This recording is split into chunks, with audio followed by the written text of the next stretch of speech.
Another very funny comic, Scott Stewart! Thank you. I'm from Ohio, Dayton, Ohio. It's not as bad as it sounds. Whoa. It's worse. Sorry. Coming to New Mexico, Santa Fe in general has been a bit of a culture shock. I'm from the Midwest. When I get cold water out of the fridge, I add a little bit of warm water to it because otherwise it's too spicy.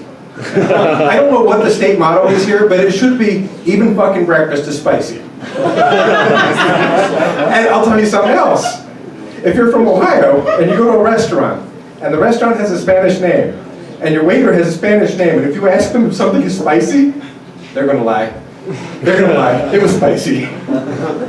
I don't know. I'm driving around. I don't know what's up with like the dried chili peppers on everybody's porch. It's like hanging down. The best I can come up with is it's a totem to ward off like basic ass Midwesterners.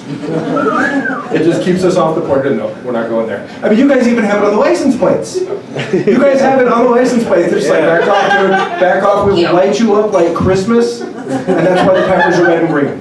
I don't know. I came up with that in the last 2 days. So new material. I wish I could do funny voices. I had a friend that was fantastic at it. I can't do them. I can't do physical comedy. Can't do funny voices. I had a friend that was great at it, though. They even asked him to audition on the new Muppet Show. And he was a shoo-in. He honestly was a shoo-in. And I asked him how it went later, and he was depressed. I'm like, dude, what happened? He's like, well, my voice cracked when they stuck a hand up my ass. I couldn't do it.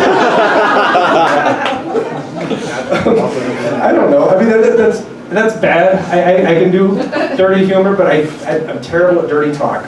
I mean, no, I am. And it's usually the women, they mess me up. You're going at it. She's like, oh God, I'm so wet down there. I'm like, oh no, my posters on it.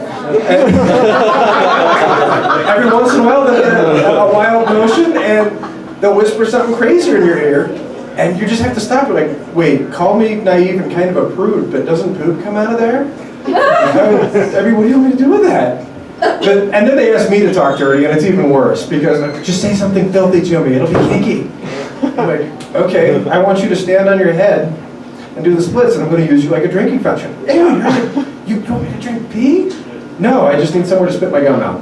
Okay, yeah, drinking fountains. Okay, verboten. I mean, we've shut down travel. We've shut down the NBA, apparently. Everyone's worried about catching germs.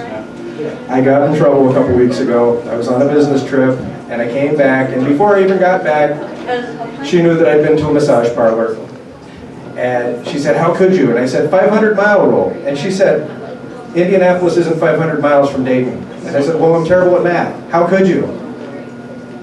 I don't know. She said, well, I hope you wore, and I said, yes, I wore a condom. And she goes, no, I wasn't worried about that. I was really wanting to know if you wore a mask. And I said, of course, baby, I was thinking of us.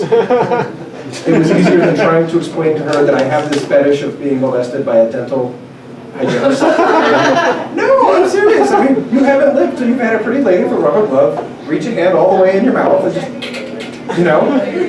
No, seriously, it'll spray. It'll make a mess. There's a little spot right there at the back. And if you hit it just right, everything comes out. We're disgusting.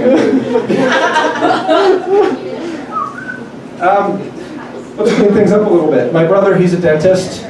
He said, Scott, why don't we get your teeth whitened? I'm like, well, are you doing it, or is it the hygienist? He's like, it's me. I'm like, well, okay, what's that entail? He goes, well, we'll go in with a peroxide solution and everything, and we'll whiten it, and that'll be like a stage 1.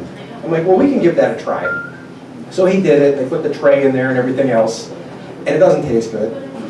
But then, you know, it was brighter, and about a day later, I realized I couldn't eat ethnic food anymore because my mouth wouldn't tolerate it. I'm like, well, that's pretty white. And I'm like, what's stage 2? Just out of curiosity, he's like, well, we go in there with a micro etching pen, and we carve the North Face logo on every other tooth. What do you do with the other ones, Brian? Well, we carve those to look like Toyota Priuses. Oh, yeah. Like, dude, that sounds like an amazingly white smile. Let's do it. He goes, okay. They did the procedure, and it hurt. And he said, you're going to want to watch it for a while because sometimes things go wrong. And for the first couple days, I had like a smile like Bob Barker, but better because it was real. So, augmented. And, but then about 5 days into it, I look in the back of my mouth and there's a molar back there. and it's holding up a Blue Lives Matter sign, and it's collecting guns and talking about building walls, and I'm like, whoa, Brian, this is too white. He's like, yeah, that one went bad. We're going to have to pull it before I run for president. I've actually restated my material for tonight, so I'd like to turn it back over to the host. Oh, yeah.